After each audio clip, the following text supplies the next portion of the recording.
Bienvenue à tous. La façon dont nous cherchons l'information évolue plus vite qu'à aucun autre moment de l'histoire récente. Pendant des années, l'Internet signifiait taper des mots dans Google et cliquer sur des liens bleus. Aujourd'hui, les outils d'intelligence artificielle donnent à cette routine un air désuet.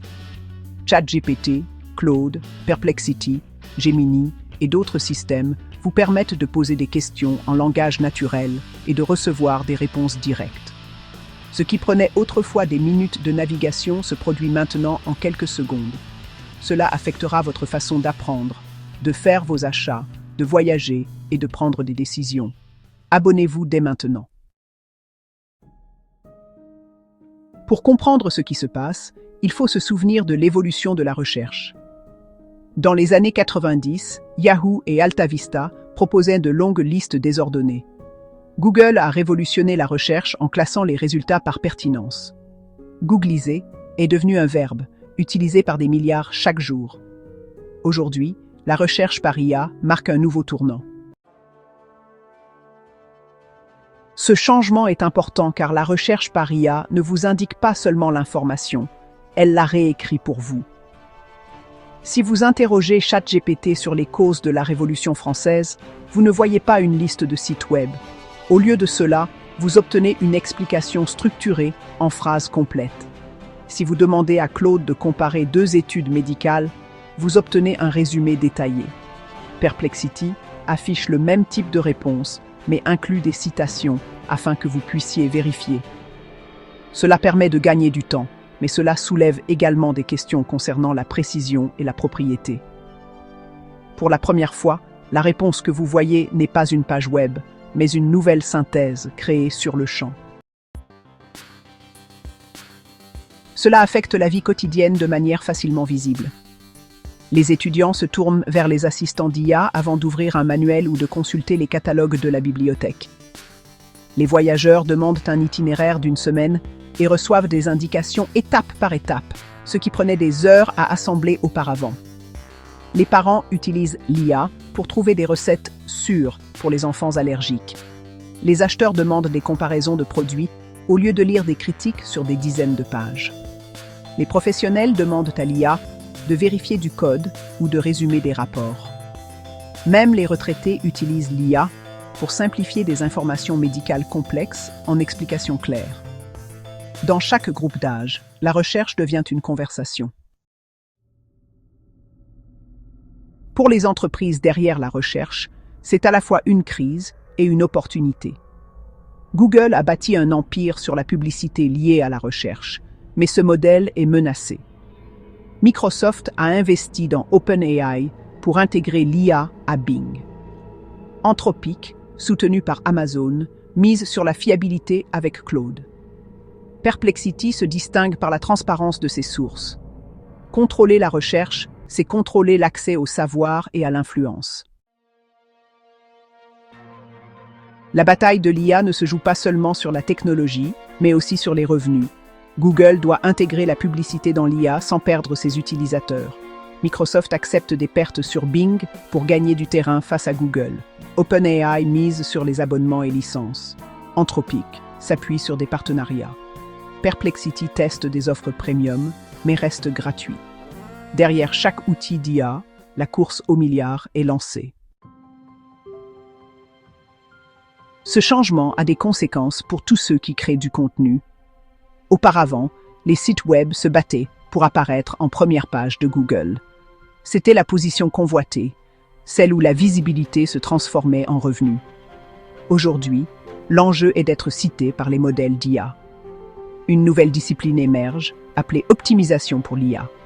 Des réponses claires à des questions courantes, des données structurées et des perspectives originales, tout cela augmente les chances qu'une IA inclue votre contenu. Pour les petites entreprises, c'est à la fois un risque et une opportunité.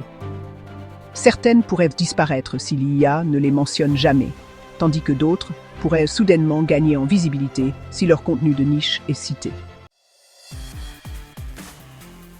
Mais cette transition soulève des questions légales et éthiques. À qui appartient la réponse générée par une IA si elle utilise des milliers de pages web? Des procès cherchent à savoir si OpenAI ou Google peuvent utiliser du contenu protégé pour l'apprentissage.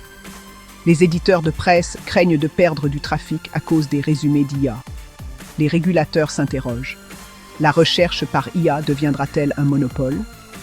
Aux États-Unis et en Europe, le débat antitrust évolue vers la domination des réponses.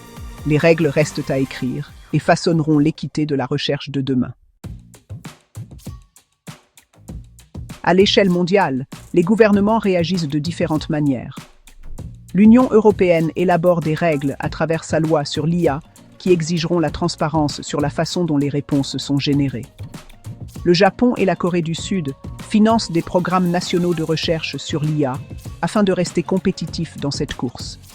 L'Inde investit massivement dans les infrastructures numériques, car des centaines de millions de ses citoyens se connectent désormais et adopteront dès le départ des habitudes de recherche façonnées par l'IA. Aux États-Unis, le débat est partagé entre l'encouragement de l'innovation et la prévention des abus. L'avenir de la recherche ne sera pas uniforme partout dans le monde. Il reflètera les choix de chaque société. Pour les utilisateurs, la question la plus urgente est celle de la confiance. Les recherches traditionnelles montrèrent la provenance de l'information. Les réponses de l'IA mélangent souvent les sources de manière invisible. Les citations de Perplexity et le raisonnement de Claude Hayden, mais aucun système n'est parfait. Les biais et les erreurs persistent. Utilisez l'IA en toute connaissance de cause. Pensez à la manière dont vos propres compétences peuvent s'adapter. La première étape est d'apprendre à poser des questions claires. Au lieu de taper quelque chose comme « Météo Paris », vous pouvez demander « Quelle est la prévision météorologique pour Paris durant la première semaine de mai et comment cela se compare-t-il aux moyennes d'avril ?» La deuxième étape est le suivi. Vous pouvez affiner votre requête comme vous le feriez dans une conversation. La troisième étape est la vérification croisée. Si une question est importante, posez-la à plus d'un système. Comparez les réponses de ChatGPT, Claude et Perplexity. Enfin, ne déléguez jamais votre jugement. Utilisez les réponses de l'IA comme un guide, pas comme le mot final. Les prochaines années apporteront encore plus de changements. Imaginez demander à un assistant vocal dans votre voiture de planifier un itinéraire à travers le pays et de l'ajuster en temps réel en fonction de la météo et du prix du carburant. Imaginez des lunettes qui superposent des informations lorsque vous regardez un bâtiment, tirant des données directement d'un assistant IA. Imaginez un agent IA capable de prendre une demande vague comme « organiser mes vacances d'été » et de gérer les vols, les hôtels, les activités et le budget automatiquement. Ces scénarios sont à portée de main. Ils montrent que la recherche ne sera plus une action que vous effectuez. Ce sera un service d'arrière-plan intégré à la vie quotidienne. L'histoire nous apprend que de tels changements créent à la fois des gagnants et des perdants. L'imprimerie a donné du pouvoir aux auteurs, mais a menacé les scribes. La radio a connecté des millions de personnes, mais a réduit le pouvoir des journaux. Le smartphone a créé des géants mondiaux, tout en ruinant les entreprises qui n'ont pas su s'adapter. La recherche par IA suivra le même schéma. Certaines entreprises et professions connaîtront une nouvelle portée, tandis que d'autres disparaîtront. Pour les individus, le choix est d'apprendre ces outils tôt et de bien les utiliser, ou d'être laissé pour compte à mesure que les habitudes et les attentes changent. L'effet le plus surprenant pourrait être la disparition du web ouvert tel que nous le connaissons. Si les utilisateurs cessent de cliquer sur les liens, de nombreux sites web pourraient ne plus survivre. Cela pourrait réduire la diversité des voix en ligne.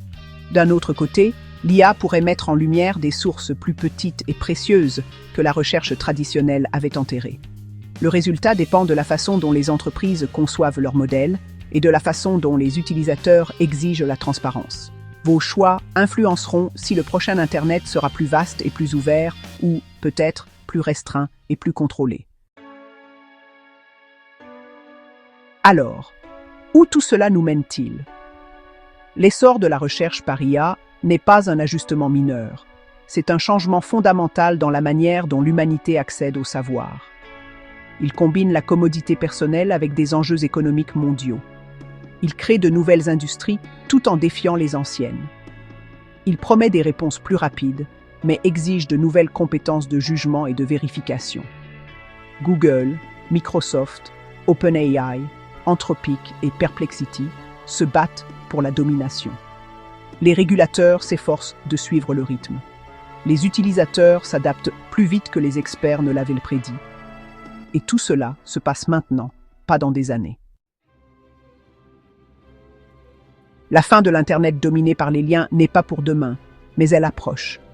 Les entreprises qui gagneront ce concours façonneront la manière dont des milliards de personnes accèdent à l'information. Mais la vraie décision vous appartient.